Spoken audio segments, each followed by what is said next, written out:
Hi everyone, and welcome to this morning's webinar, which is discussing reports and disclosures with Goldsmiths University. I'm Gemma Donnelly, and this is my colleague, Polly Adams. We are the new partnership managers here at Culture Shift, which I'm sure many of you will have heard of. We are the tech for good company behind the report and support platform, which many institutions up and down the UK use as part of their wider strategy on preventing all forms of harassment and supporting those who do experience it. In 2016, we were asked to solve a major challenge for one of the UK's biggest universities. Statistics and headlines had shone a light on a dark problem plaguing campuses up and down the country. The solution we built was successfully implemented at the University of Manchester and has since been adopted by higher education institutions throughout the UK and beyond, transforming the way they identify, track, address and prevent incidents of harassment and bullying. As of today, we are working with over 85 universities, colleges and private and public sector organisations across the UK and Europe to improve and protect their culture. Just to provide some context before we get started as to why we are hosting this event today. We actually pre-recorded this webinar 2 years ago. In this webinar, you'll hear insight from Sarah Sievers, Executive Support Officer at Goldsmiths, and Gemma McCall, who is the CEO of Culture Shift, on how to use data gathered through our reporting system to drive change. Between them, they'll discuss Goldsmiths' recent data release. It's the second iteration of figures which are published on a yearly basis. Goldsmiths collect reports and disclosures on incidents of sexual harassment, sexual violence, sexual misconduct, domestic violence and stalking.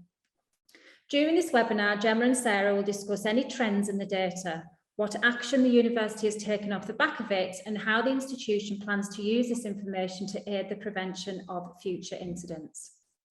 Polly and I will then be able to answer any questions you might have if you're thinking about putting the system into place in your university or college.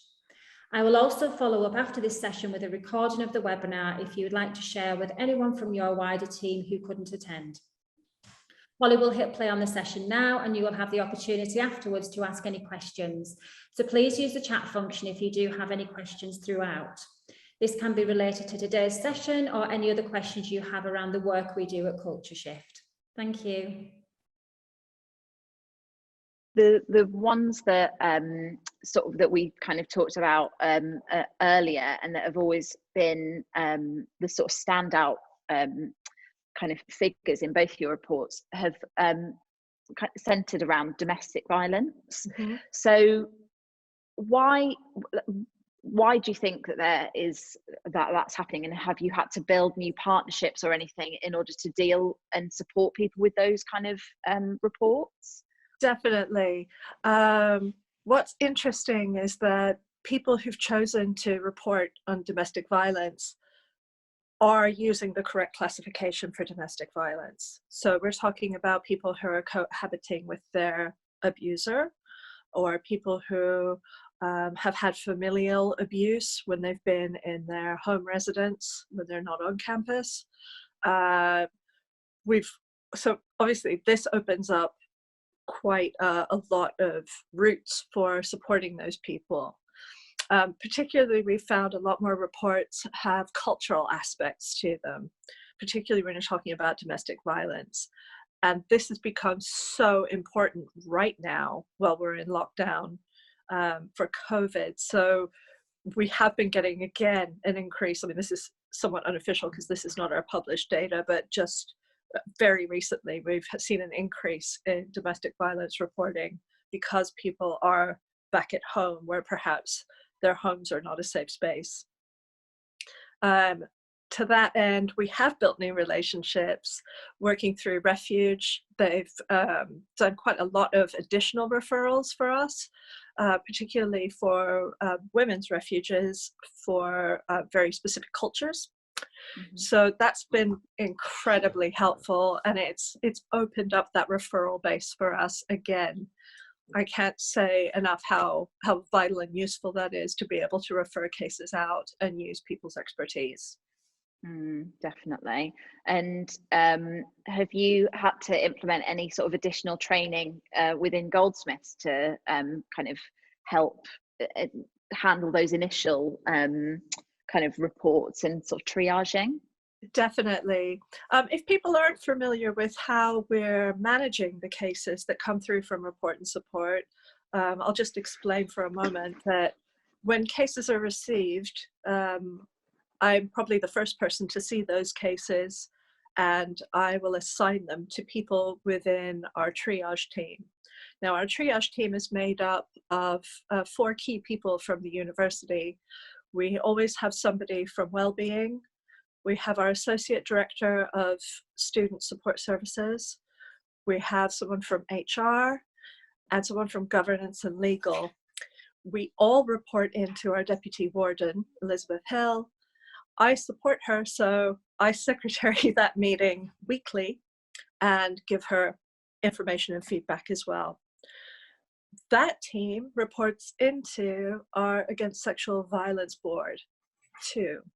So every time that we've got cases and the caseload changes or the demands of the casework change, we're able to feed that up the chain and ask for what we need.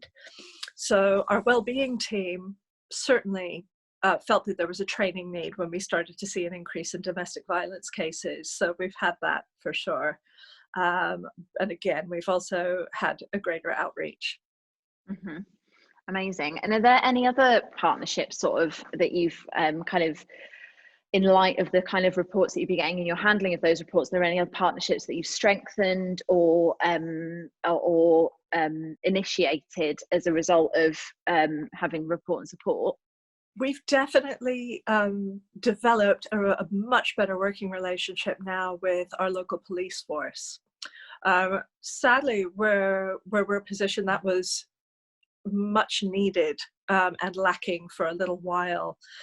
We have a very unique situation at Goldsmiths. Our students' union brokered an agreement that was known as No Cops on Campus. And what that means is that there won't be a casual presence of police on the campus itself or within halls of residence. In an emergency, people can still call the police and the police can still attend. I mean, that's absolutely necessary. Hope that, yeah. But police were not generally invited onto campus. So even if we wanted to host meetings and talk to our police liaison, that would involve somebody from the university going out to the police offices. The borough that Goldsmiths is based in is a fairly high crime borough. So we've had to deal with very stretched police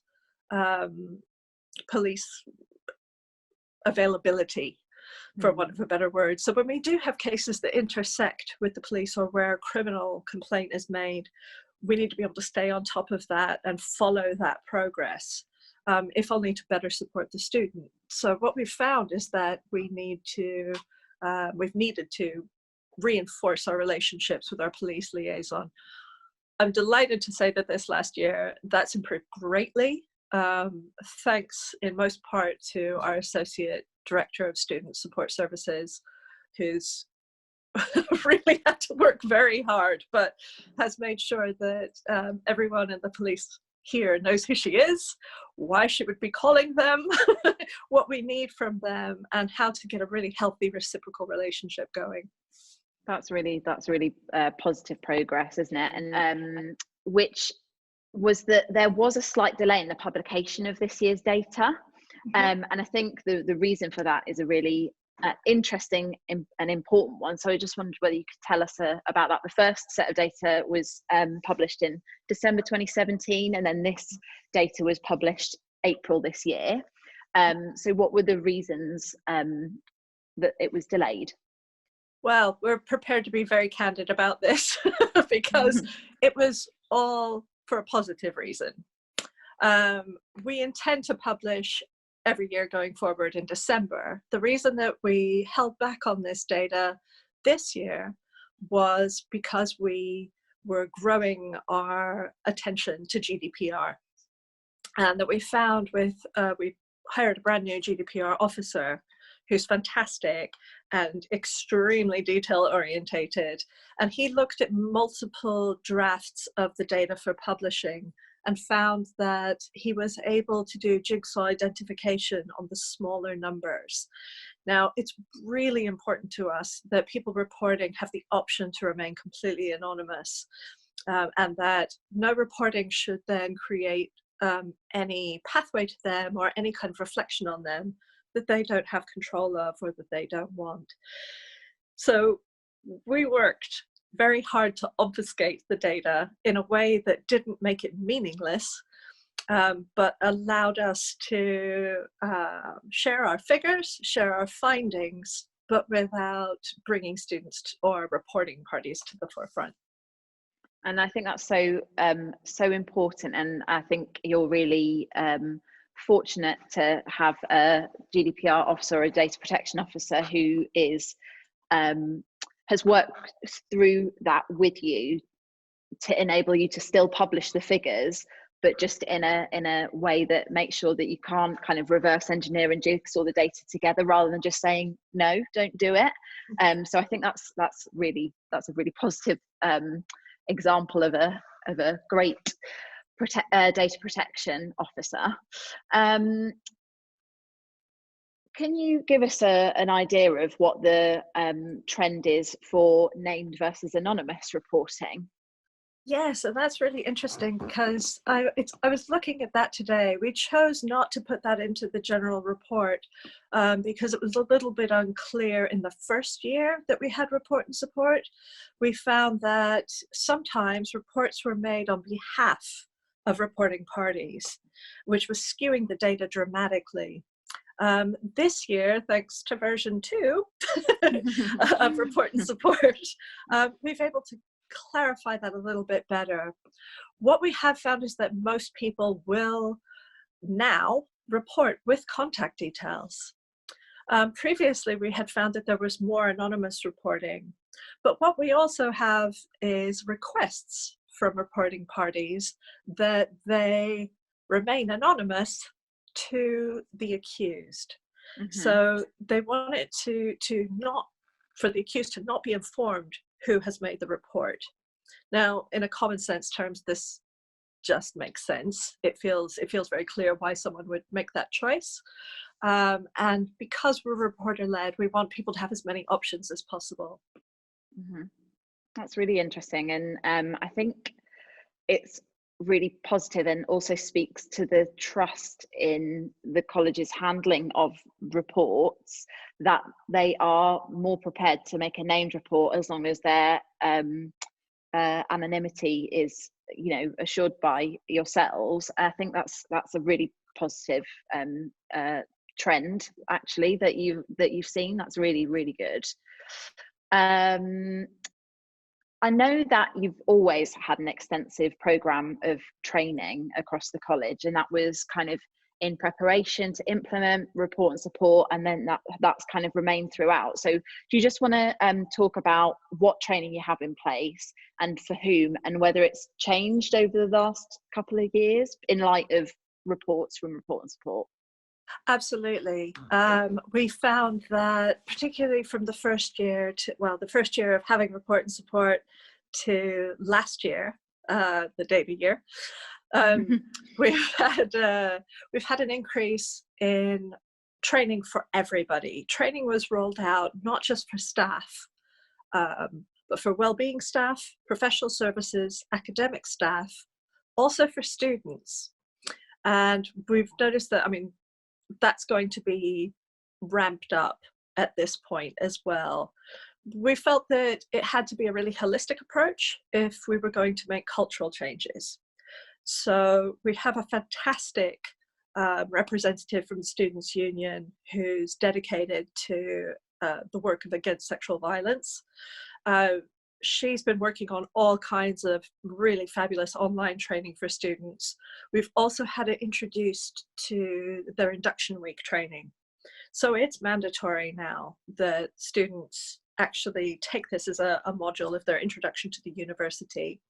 Some of it is being aware of report and support, understanding what support options are available to them if something does happen, but also active bystander training, which is really fantastic. So the idea is that no one is going to be left in the lurch, and that it's important to us as a collective that we don't allow bad behavior to continue, and that if someone has experienced something worse than simply bad behavior, they know where to go. People know how to guide them and signpost them to the tool and to the support that they need, whether that's well-being or campus support officers. The training for staff, it was obviously hugely important that we added it in for academic departments who are student-facing. It's also been helpful for any staff-to-staff issues. So we're talking about minimum standards of behavior and what we deem good professional collegiate behavior. The other thing that we've experienced is the need for training for people who are not a permanent or constant presence at the university or on campus. We have a number of visiting lecturers, we have part-time lecturers, we have part-time staff. So we found that there was going to be a need to engage with them before they come to campus and before they operate within the student body and the campus group. So some online training was developed for them, which brought up a new issue, which is people who work by hour. So they were saying, am I expected to sit and do a half an hour of training just so I can come and work with you and not be paid for it? Mm-hmm. So this was a discussion that became very widespread around the senior management at the university, and a decision was made, and I truly think this was the right one, that if we're going to introduce mandatory training, that we would pay people to take that training. Mm-hmm. So we created a budget for that, because that's how important we think it is. Yeah, definitely. And I think that speaks to who is on, I can't remember what it's now called, what was known as the Sexual Harassment Advisory Board. That's correct. So what is it now? Now it is the Against Sexual Violence Board. Yeah, and the people that make up that board are the ones that are able to go, well, yeah, we want everyone to take the training because we want to make sure that we're changing the culture, but we have to acknowledge that we have to pay those people, so here is the budget. And it's indicative of having that kind of top level and those decision makers on that board who are able to be empowered and make those decisions, isn't it? Absolutely. It's interesting how that board links into the rest of the university management structure. That board is chaired by my boss, Elizabeth Hill, who is the deputy warden of the university. She is also a pro-warden, so she works directly with academic departments. It's made up of people from, well, director level, from governance and legal, HR, student support services, well-being, and vitally, members of the student body and SU. So we have the SU representative for equality and well-being. We have the dedicated student rep for against sexual violence. We have often we're visited by the president of the SU. Basically, it's a room full of people who are solution focused, have the power to make some decisions, but also have the power to escalate decisions if necessary. Obviously, anything that we do has to align with policy. And if we're going to make policy changes, the advice from that board carries up to our senior management, but also to council.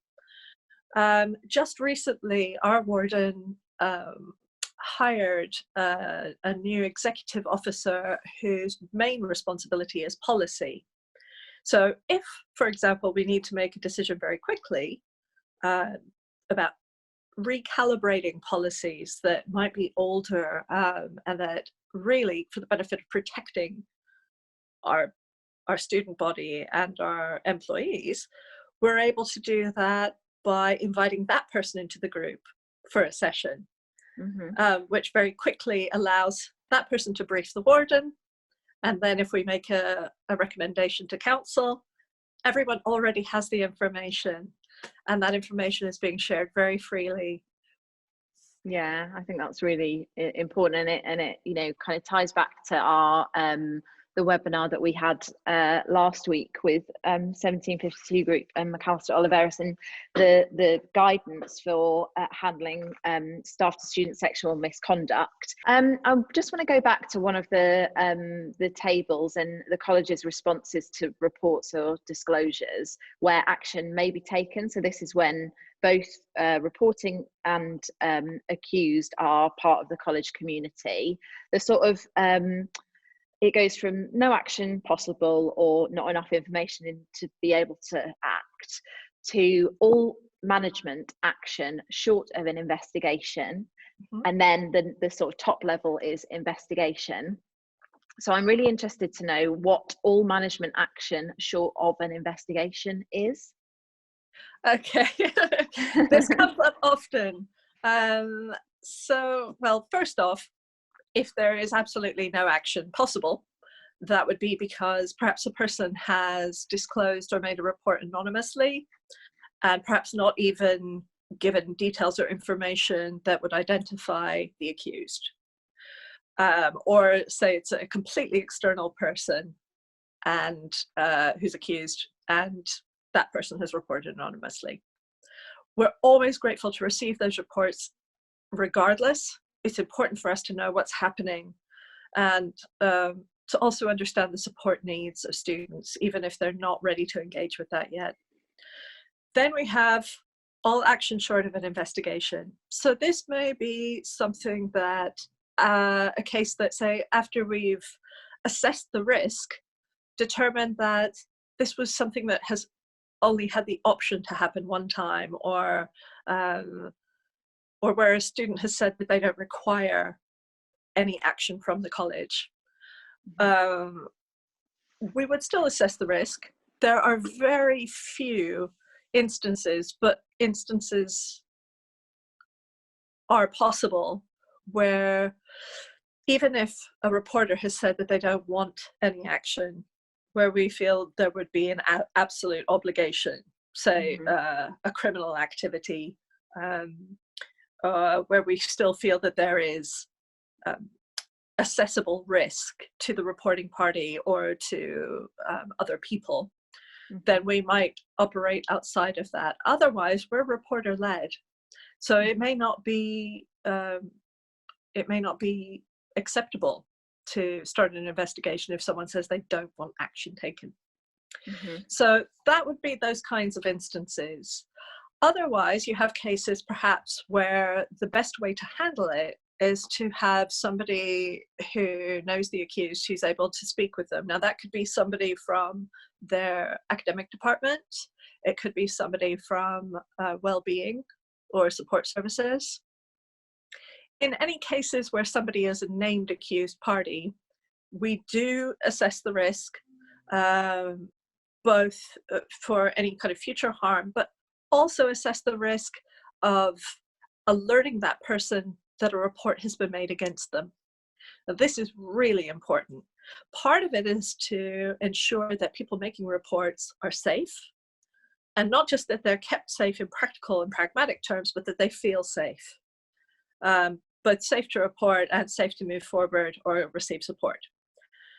The other thing is, if we haven't done an investigation, what we're dealing with is an allegation. So it's our duty of care as well to support a person who has been accused in a report. So we will still do that, but in order to do that, we would need to reach out to them. And in order to do that, we still need to know that it's safe to do that. So there are a lot of precautions in place when we choose not to go as far as an investigation. And these can be either very simple cases or at times very complex. Obviously, we've got 2 years of data, and kind of the next set is being kind of created at the moment, if you like, and gathered at the moment. What have you learned in the last 2 years of doing this? A couple of really, really important things. First of all, and I can't stress this enough, and I feel this is probably most appropriate for the people who are joining this webinar, is that all of this is a process. There isn't anyone out there who just has the answers.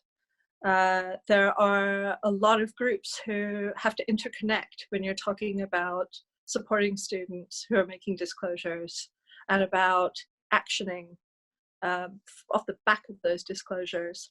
There are going to be a lot of times when you're in meetings about cases or about the need for a tool or the need for a process, and you're going to be looking at policy over and over and over again, and then you're going to go round in a circle and say, yes, but if I was that person, this is what my needs would be. And you're going to say, yes, but degree work and how, you know, there are going to be 100 things, and you're going to find yourself starting to churn if you're not careful. It's really sensible at those times to just take a breath, accept that you will need advice, accept that you will need to work collaboratively and find solutions, but also trust your common sense. I think so many of the best ways forward and the best answers are made off the back of common sense decision making. And trust that your reporters will tell you what they need if you allow them and if you give them the right pathways to do that. The other thing that I really want to share is that we could not support students that we do without a tool like Report and Support. We don't for any heartbeat regret taking on Report and Support as our method for reaching out to students. In particular, if you look at our data, most of our cases are student to student. Now, we might understand what's happening in academic departments. We might have some sense of what's happening in professional services, but we're not out there with the students in their lives outside of their teaching. And this has been really vital, and it's allowed us to not just to support people, but to actually bring about changes and start to make an actual adjustment so that we get to the culture that we want. And again, it's a process, so we're still getting there. Yeah, definitely. Well, thank you for saying that about Report and Support. That's obviously like very, very like delighted to hear that. But I think, you know, what you said about the process and being agile with that process when you find new information out. So the policy isn't just locked in stone and set in stone and then can't be touched for the next 150 years. Absolutely right. It's built upon, it's a framework that's built upon, and like don't be scared to change or adapt it, but welcome that change, because that, you know, it means that we can be moving things on with more information that we get. Mm-hmm. I mean, this data has always allowed us to recalibrate at every stage and question whether we're doing everything that we should be doing or could be doing. That's amazing. Okay, so there are loads of questions. Okay, so someone has asked, can you clarify whether you would investigate an anonymous report? Is action taken if you have received an anonymous report, but when the accused is identified or could be identified? That would be a judgment call to some extent. It's like I said before, if there was a very high risk criminal implication, I think we simply have a duty to move that forward. Whether or not we can then get in touch with the reporting party is important in that case as well. Some people leave contact details but report anonymously.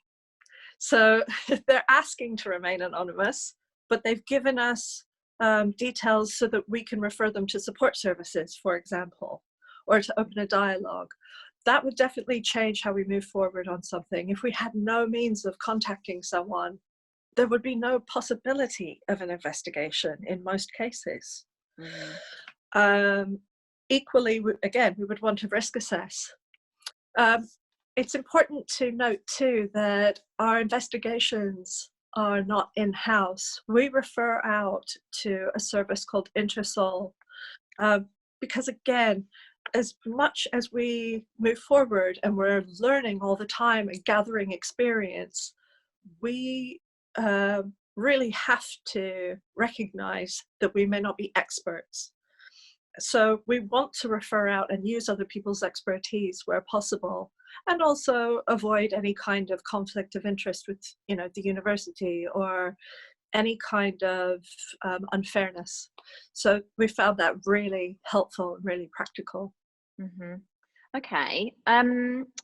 Do you ask reporters what action they want to take at the reporting stage? We do.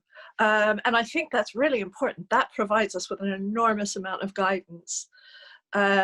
We have found probably the trickiest combination of information is when someone provides their contact details, says, I would like the university to take action, names an accused person, but says, I would like to remain anonymous.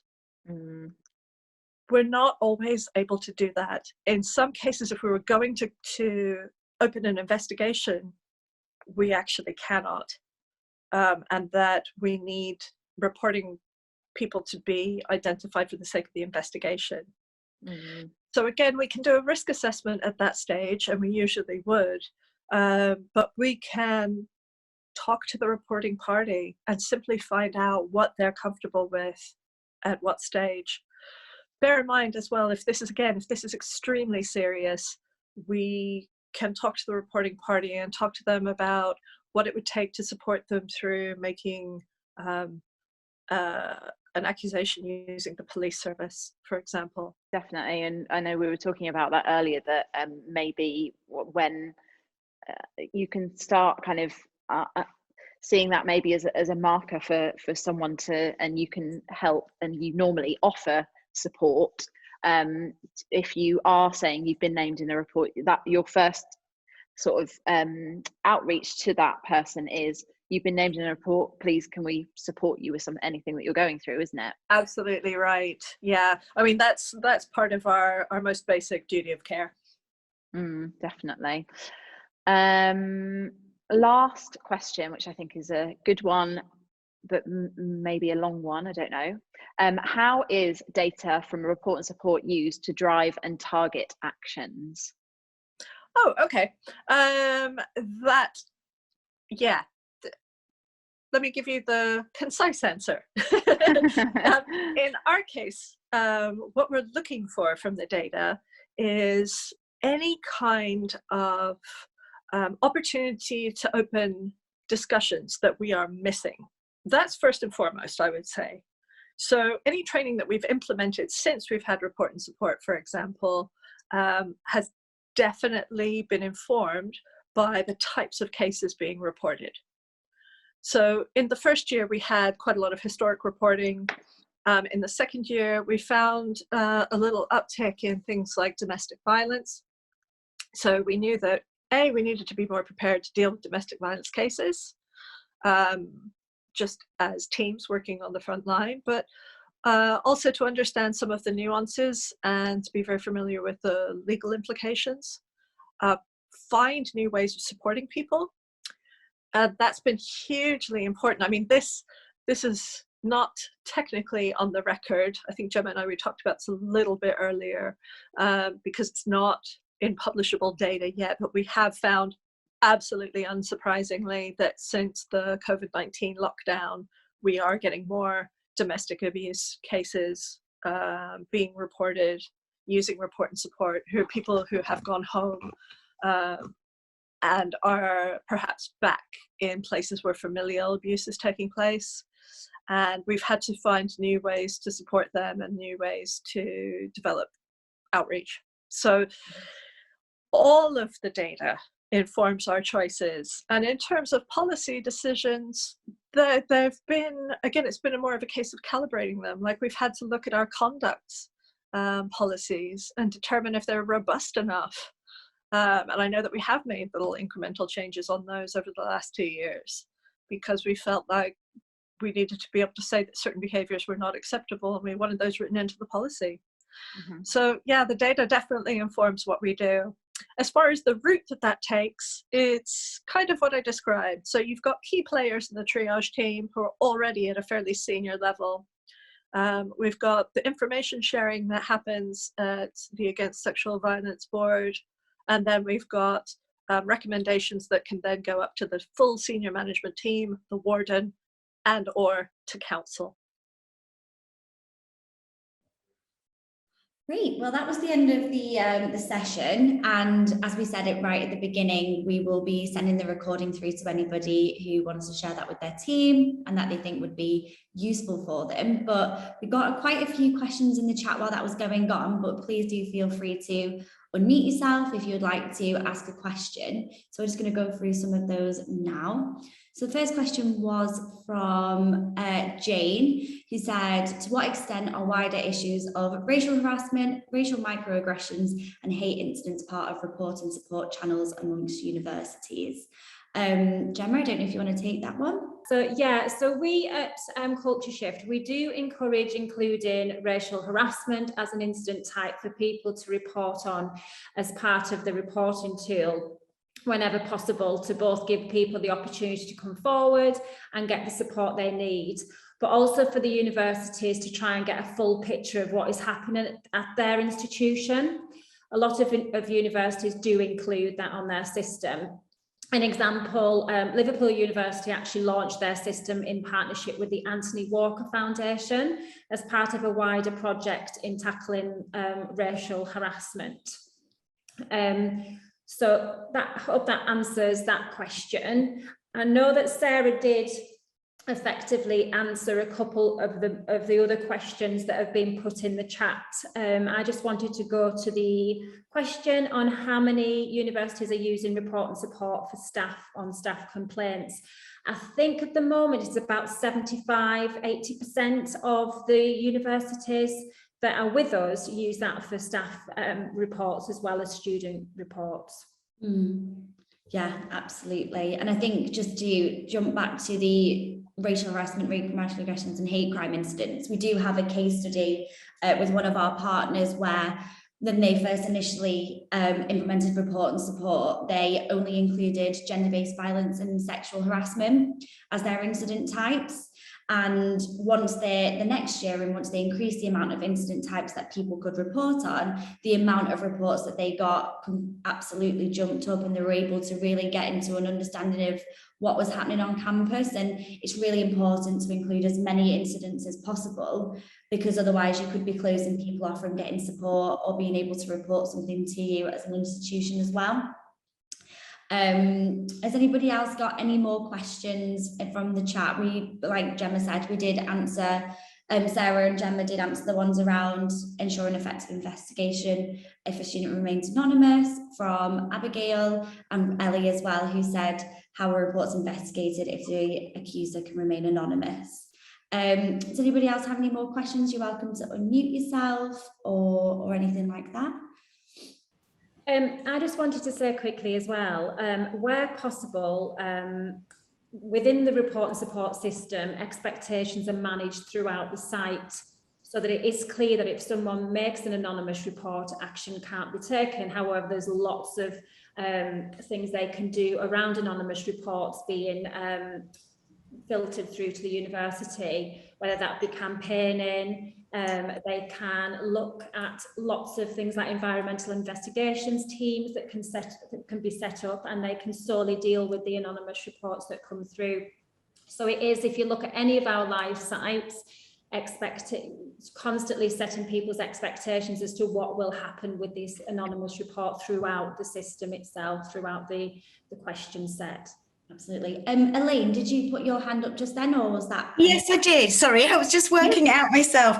Hi, hello everyone. I was just wondering, kind of from your experience and from reflections of universities using this system and feeding back, I'm just trying to kind of, because I kind of manage the reports that come through at the moment on our system.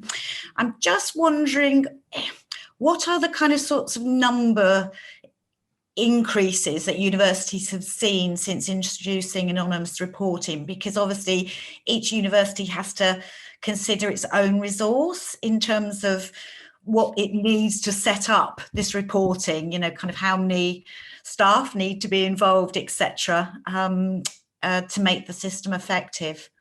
Absolutely. I think that does depend on the size of the institution as to how many administrators you have to manage the reports that come through, and again, how many caseworkers you filter those reports through to. So that does depend on the size of the institution. You can have more than one administrator for a larger institution, or it really does depend. And I think when universities do implement reporting support, there's always a little bit of a fear of it's going to open the floodgates and you're going to get a huge amount of reports that come through initially. However, it is a very, very slow process. It's a trickling effect of people starting to be aware of the system and starting to build that confidence up.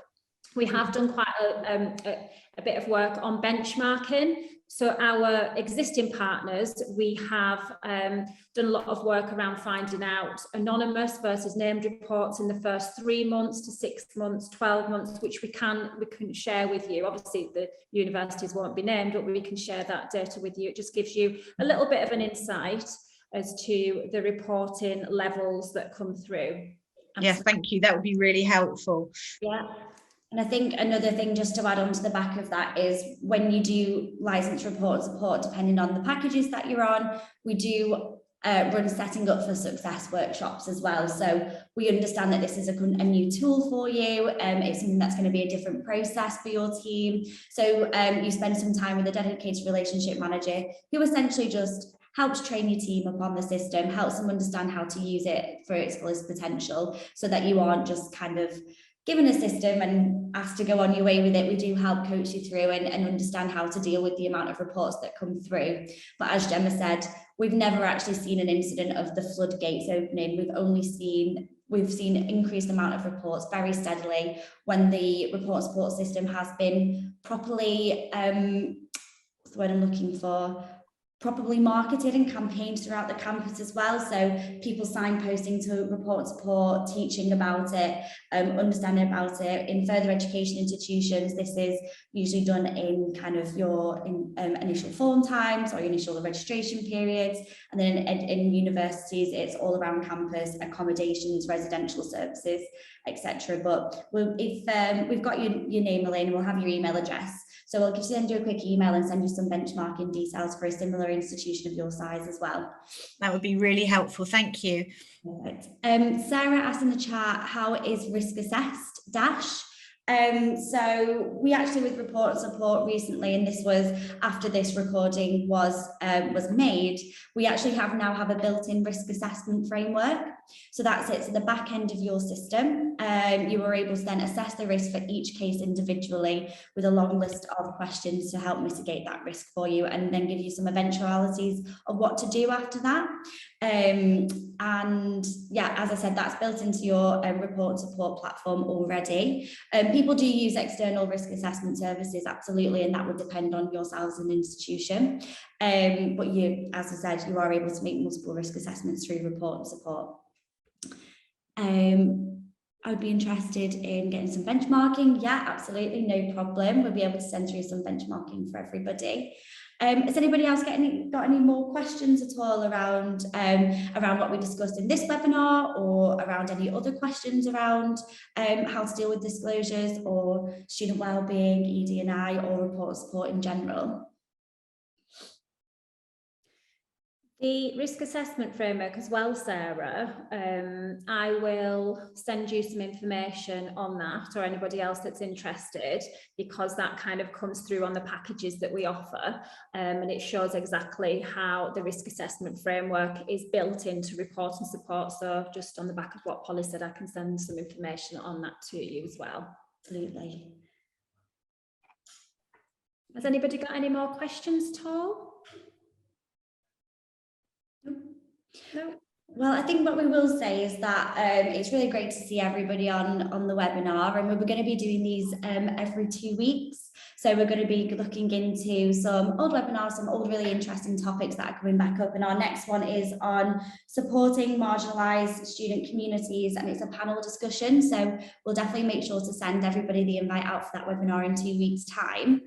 As well, I know that we've got some partners on the call and some people that aren't partners, so we are just about to launch our version 4 of analytics. So if anybody's previously seen report and support or is already a partner and like a bit of a run through our new version of analytics that we're having, I'm going to put mine and Gemma's email addresses in the chat, so do feel free to email us and ask us for a call or a conversation, or for a demonstration of that version 4 of analytics, because there's lots of new and exciting things coming out all the time, so it would really be great to show anybody that's interested. And we will be sharing this recording with everybody after, so you can share it with your teams as well. So I'll just go and write our names in the chat. I'll put mine. And yeah, absolutely. So I think everybody's got 10 minutes back, but me and Gemma will stay on the call if anybody has any more questions that they want to ask. But yeah, I think that's the end of the session. So I'll just stop recording now. Thank you, everyone.